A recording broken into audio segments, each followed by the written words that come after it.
Les damos la bienvenida a nuestro espacio derechocrítico.sb, siempre con Salvador Melientes y Julio Oseguera. Y en esta ocasión contamos, como siempre, con una invitada de lujo, Carla Aras, quien es miembro de WOMSI, Mujeres en la Ciberseguridad, y además es también miembro de Legal Hackers. Y es precisamente una de las pocas abogadas que realmente anda en la jugada en el tema del derecho tecnológico. Y hoy vamos a hablar precisamente de los temas de cibercrimen y la protección de datos personales. Bienvenida, Carla. Bueno, buenas tardes, buenos días para los que nos ven en los dos espacios de la mañana y tarde. Okay. Mucho gusto. Carla, para nosotros es un placer que estés aquí con nosotros. Mira, ya entrando en materia, hace un par de meses entra en vigencia una ley Bitcoin, entra en vigencia otras normativas, reglamentos, normas técnicas del BCR, aparecen toda una normativa nueva en el país, pero también aparecen, como siempre, problemas reales y concretos. Queremos saber, desde esta implementación normativa, qué problemas concretos tú has visto en estos meses. Sí, bueno, de nuevo un saludo a todos. Bueno, la implementación quizás no es el problema, porque legislativamente hablando tenemos normativa. Lo que notamos, pues, lo que andamos viendo, las falencias que existen en materia de ciberseguridad, por ejemplo, es que surgen elementos de desprotección en la esfera de los datos personales, en la esfera de la intimidad de las personas y en la esfera del patrimonio de las mismas. Eso ha implicado que en los últimos 2-3 meses se han dado muchos casos de robo de información, sin decir pues el tema de la suplantación y por supuesto lo que implica ahora una estafa y lo que es peor, un secuestro y una extorsión informática. Eso es de lo que más está dando, porque la gente pues no ha alcanzado todavía a dimensionar el alcance que tienen ustedes y yo también con un dispositivo móvil, con estas nuevas tecnologías que se están implementando. Ok. Definitivamente que esta implementación de la ley del Bitcoin y todo lo que también esta crisis sanitaria nos ha empujado hacia el mundo digital nos está trayendo una realidad sobre la cual tenemos que aprender a cuidarnos. Y también, así como nosotros tenemos que tener nuestros propios cuidados, el Estado también tiene una primera responsabilidad, y esa primera responsabilidad es la regulación. ¿Cómo tú evalúas la regulación que nosotros tenemos vigente en este momento para proteger al ciudadano? Esa es excelente pregunta. Por lo menos para el ámbito legal, en los últimos años, no quiero decir con pandemia, estamos hablando desde el año 2013 en adelante, se le da una esfera de protección a todo el ámbito digital, y nosotros tenemos, por ejemplo, una ley de firma electrónica reformada el año pasado, a principios de este año, una ley de delitos informáticos, tenemos propiedad intelectual digital, tenemos una ley de inclusión financiera, ahí están las famosas billeteras electrónicas y todos los nuevos elementos con los que uno puede monetizar digitalmente, sin contar, pues, por supuesto, con toda la estrategia legal que la banca ha definido en las normas técnicas que ha creado para el buen manejo de monedas que se están manipulando en el ecosistema digital. Ahora bien, de pronto, pues, como todo esto ha sido muy avanzado, muy digitalizado o transformado, llamémoslo así, bueno, también no quiero dejar de lado el tema de teletrabajo, comercio electrónico, que ha sido realmente lo que ha empujado a nuestro país a seguir adelante después de una situación como la que estamos viviendo. Ahora bien, lo que yo sí lamento profundamente, y eso es algo que todos los que estamos en derecho informático lo lamentamos, es que no tengamos como país una ley de protección de datos. Porque de nada sirve tener toda esta mencionada legislación si no estoy protegiendo mi información. Sí tenemos jurisprudencia, pero a ciencia cierta necesitamos cuerpos legislativos que definan las conductas y cuál es la materia protegible, y en protección de datos es un básico. Porque toda la gente cree que es únicamente el DUI, y no solamente es eso. Entonces creo que eso es lo que nos está pasando factura en este momento. Ok, de lo que mencionaste, Carla, hay un tema que sí a muchos nos interesa, ¿no? Es el tema de la suplantación de datos. Entonces, queremos que nos expliques de una forma sencilla, pero técnica también, el tema de la suplantación de datos. ¿Cómo opera en la realidad, en los casos concretos? Ok, bueno, a mí me encanta hablar de este tema. Yo de pronto me emociono, así que voy a tratar de no ser abogada. Imposible. Imposible porque hago mi carrera, pero de pronto usted tiene una app y se emociona con la app y usted le mete sus datos, ¿verdad? Usted quiere jugar, ¿qué? Candy Crush, y usted le mete Carla Alas de Duarte y le asocia su teléfono, su dirección, su zip code, o sea, un montón de información que es muy personal. Y de repente, 3 meses después, le llega una factura a su tarjeta de crédito porque usted compró gemas. Eso lo estoy queriendo manejar desde el ámbito de los juegos. Porque usted dice, bueno, ¿y en qué momento yo compré gemas? Yo en ningún momento yo he dicho que las quiero. No, en un momento usted asoció información crediticia y personal. Lo mismo es con las billeteras electrónicas. Cuando usted descarga una billetera electrónica, que son infinitas, no es solamente una, y menos en nuestro país, tenemos varias desde hace décadas. Entonces, ¿qué es lo que usted asocia? Número de teléfono, datos que son muy importantes como nuestro nombre, nuestro DUI, y además nos registran con el iris de nuestros ojos, que es un dato biométrico y así se le conoce.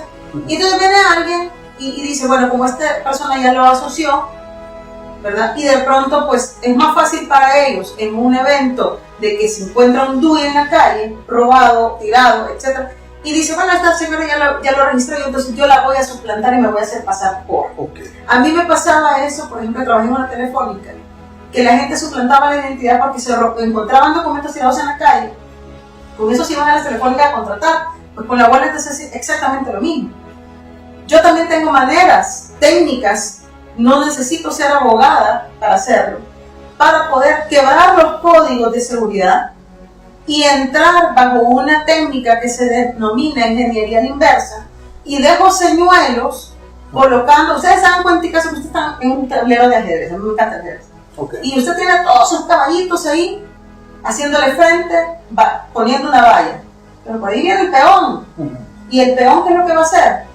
Le va a dar un señuelo y con eso entra al sistema y empieza una denegación del servicio. O sea, no es solo hacerme pasar por la persona, sino todo lo que yo estoy en la maraña, ¿verdad?, de este juego tecnológico, lo que yo voy a llegar a hacer a los sistemas. Entonces, la suplantación de identidad, sí, obviamente yo tengo que empezar por algo, que es hacerme pasar por otra persona. ¿Y cómo lo logro? Con los datos personales que yo le he colocado. Eso es la suplantación de identidad, pero no solamente eso, sino que además yo le estoy causando el perjuicio al verdadero titular de esos datos personales, o los usuarios dentro de esa cadena del ecosistema, ¿verdad? Donde pues perfectamente me hago pasar por otro, y ahí está la sustracción de la información. Eso es a grandes rasgos. Y esta suplantación de identidad produce también otra serie de daños, ¿no?, a las personas, ¿verdad? Y además hay otro tipo de prácticas que también pueden generar agravio a las personas. Sí. ¿Puedes conversarnos un poco de eso? Claro, y vuelvo e insisto, perdón que me emocione. Ustedes se dan cuenta el caso que están en el Titanic y están viendo el iceberg. Y ustedes están diciendo, no, ya está el iceberg, y voy a chocar con el iceberg. Y ustedes creen que solo es la suplantación de identidad.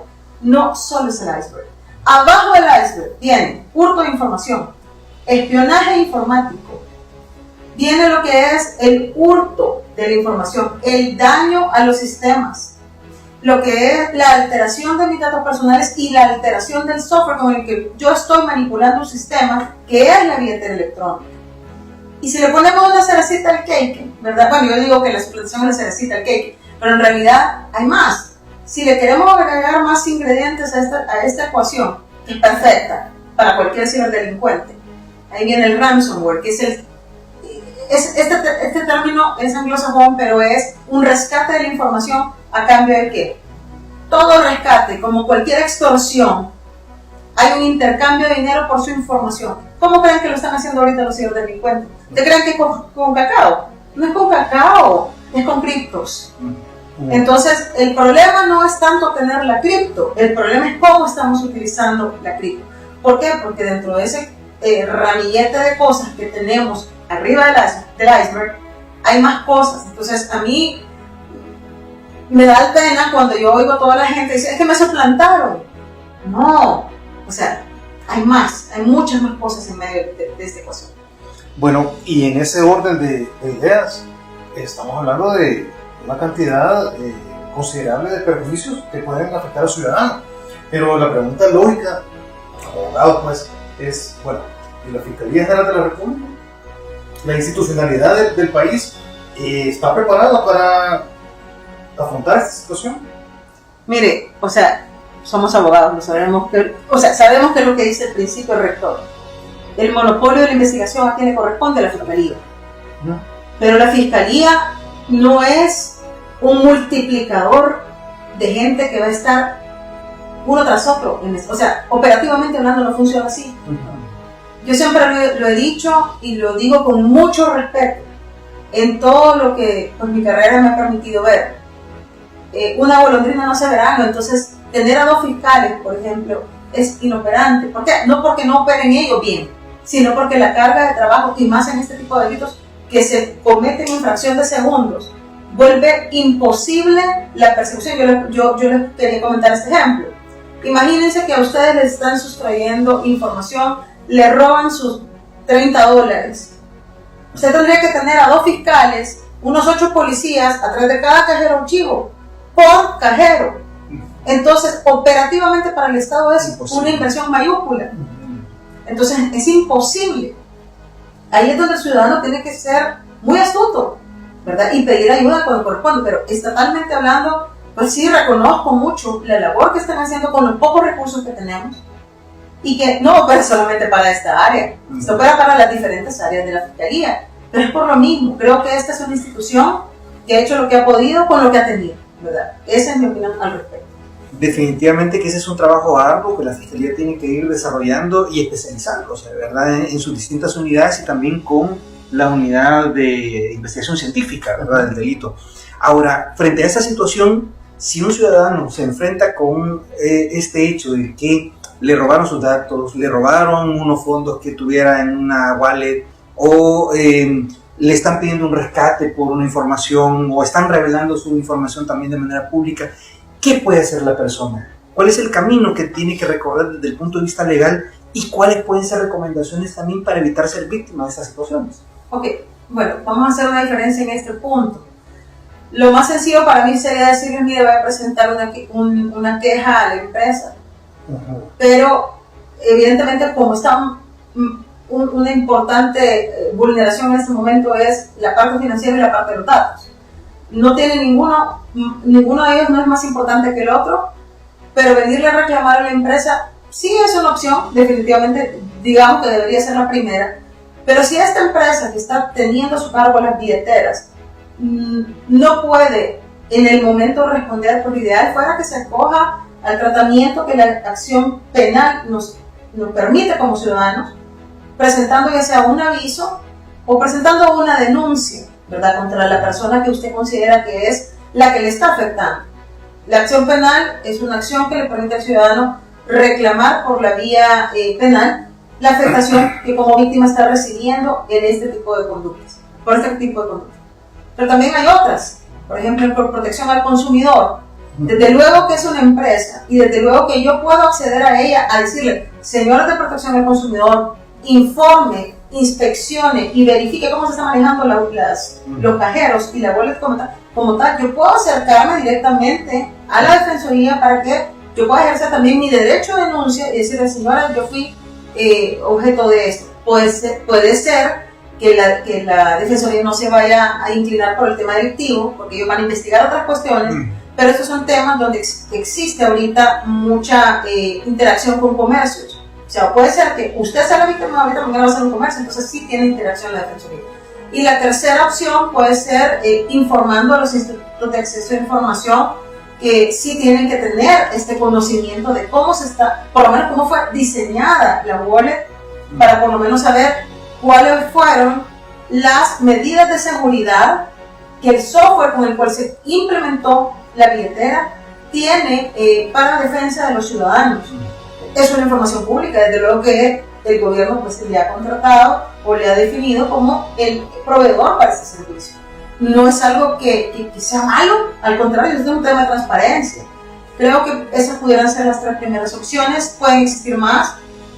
Nos podríamos ir por un todavía precario Avia Data, ¿verdad? Precario porque no tenemos una institucionalidad como tal, tenemos alguna jurisprudencia que es muy válida, totalmente válida, pero creo que a la medida que vamos evolucionando como Estado, como ciudadanos en la materia digital, vamos a ir construyendo mejores esquemas de protección. Yo creo que por ahí nos podríamos ir. Carla, yo creo que quizás para cerrar, este tema de la legislación es fundamental, porque estás hablando mucho de jurisprudencia, pero la legislación de protección de datos es urgente. Bueno, eso es urgente. Eso es urgente. Ahora, por ahí también escuchamos alguna vez, en una entrevista anterior, hablar del Tratado de Budapest. Para cerrar, pues, ¿nos puedes explicar un poquito sobre eso? Claro, el Convenio de Budapest es el Tratado de Cibercriminalidad. El Salvador no es parte ratificante, Okay. pero sería muy importante, y quizás eso sí sería como un llamado a las instituciones, a que por favor lo ratifiquemos, porque en Budapest contempla una serie de delitos. Nuestra ley de delitos informáticos es muy limitada a ciertas áreas. Uh-huh. De hecho, pues entiendo que hay una reforma, sé que se vienen diferentes nuevos componentes en materia de libertad de expresión o en materia de protección de datos posiblemente, pero Budapest sí lo contempla. ¿Por qué? Porque Budapest contempla crimen organizado, Okay. que está vinculado con todas las figuras delictivas que se cometen en materia digital. Entonces, mi recomendación pues, para el Estado mismo, si es que alguna vez me escuchan, es que por favor lo ratifiquemos, pues eso urge, ¿verdad? Y pues tengo otras conclusiones muy personales. Yo creo que de nada sirve que tengamos todo esto si nosotros mismos no entendemos cómo funciona. A nadie nos ponen una pistola en la cabeza, lo he dicho múltiples veces. Si yo por moda quiero descargar una app, es un problema como el mío, pero después vienen contingencias, porque si nosotros no aterrizamos en la protección como algo que es nuestro, que es nuestra data la que anda ahí volando, nunca le vamos a dar la importancia. A mí me preguntan, no, es que mire, fíjese que me hackearon, por ejemplo, mi Facebook. Sí, pero quien puso los datos fue usted. Usted fue la que creó el perfil. Claro, lógicamente es preocupante. Y no es un fenómeno que solo en El Salvador ocurre, este es un fenómeno mundial, ¿verdad? Tan es así, pues la semana anterior, pues, don Mark Zuckerberg ha lanzado la nueva empresa que se denomina Meta como tal. Meta. Y vienen un montón de cosas nuevas con realidad virtual. Ahora imagínense, si no tenemos protección de datos, ¿ustedes creen que vamos a estar preparados para una realidad virtual? ¡Nunca! Entonces, sí, mi invitación es que hagamos campañas de concientización. Esta es una excelente forma. Siempre los he felicitado por esto. Gracias. Creo que se necesitan escuelas de capacitación en estos temas, porque las escuelas de derecho no lo imparten. Y si no lo importan, donde creamos las leyes, menos lo van a hacer en áreas técnicas o en áreas que no son técnicas, sino que son comerciales, y así sucesivamente. Esa sería mi recomendación. Okay. Excelente, Carla. Realmente hemos abordado un problema presente, un problema real. Muchas personas están haciendo un llamado a las distintas instituciones para que aborden y den una solución a lo que se está percibiendo.